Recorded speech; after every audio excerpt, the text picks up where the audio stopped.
میلاد النبی اگر منا رہے ہیں تو تعلیمات کو بھی سن جاننے کی کوشش کیجیے. میلاد النبی منا رہے ہیں تو پیغمبر انسانیت کی انسانی قدروں کا جائزہ لیجیے.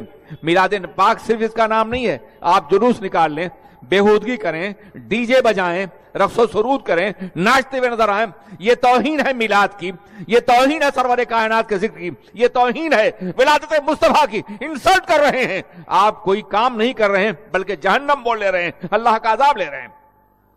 بند کیجیے اس طرح کی برائیوں کو. اس سے نہ نبی خوش ہوں گے نہ خدا, بلکہ نبی بھی ناراض ہوں گے اور خدا بھی ناراض ہوگا. آپ اندازہ فرمائیں, ولادت بہت بڑا دن ہے سرکار کا, مگر ایک بہت بڑا دن سرکار کی زندگی میں آیا تھا, فتح مکہ کا. آپ کو معلوم اس روز اللہ کے رسول نے کسی طرح کا ہنگامہ کرنے کی اجازت نہیں دی تھی. عالم یہ ہے کہ آپ جا رہے ہیں تو اونٹ کے کوہان پر آپ کا سر جھکا ہوا اللہ کی بندگی کر رہے ہیں, خدا کی تسبیح پڑھ رہے ہیں. ایک صاحب نے جوش میں کہا تھا الیوم یوم الملحمہ, آج کا دن تو خون ریزی کا دن ہے.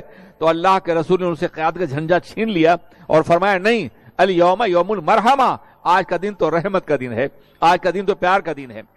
جو برائیاں آپ کرتے ہیں خدا را اس سے باز آ جائیے. لوگ تانا دیتے ہیں ہمیں کہ یہ میلاد النبی منانے والے ان باتوں کی اجازت دیتے ہوں گے, یا معاذ اللہ میلاد شاید اسی طریقے کا منایا جاتا ہو.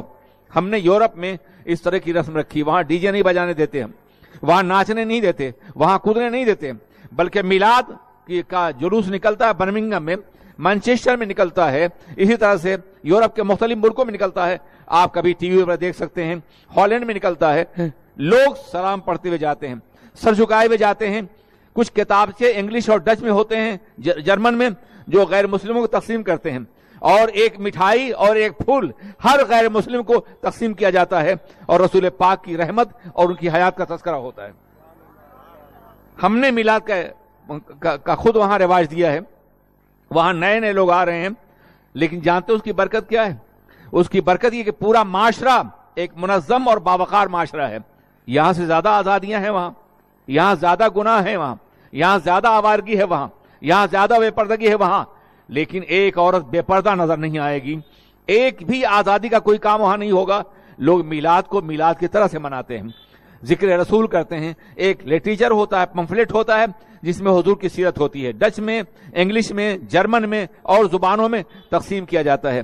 ایک پھول ہوتا ہے, مٹھائی ہوتی ہے, کبھی ایک ڈبہ ہوتا ہے, کبھی چند مٹھائی ہوتی ہے, جو سڑک پہ کھڑے ہوئے غیر مسلموں کو, انگلش کو, ڈچ کو اور جرمن کو دی جاتی ہے تاکہ وہ سرکار کی سیرت پڑھ سکیں, سرکار کو جان سکیں. آپ کیا کر رہے ہیں؟ یہ کون سا میلاد منا رہے ہیں؟ یہ کون سا تذکرہ کر رہے ہیں؟ آپ سمجھائیے نوجوانوں.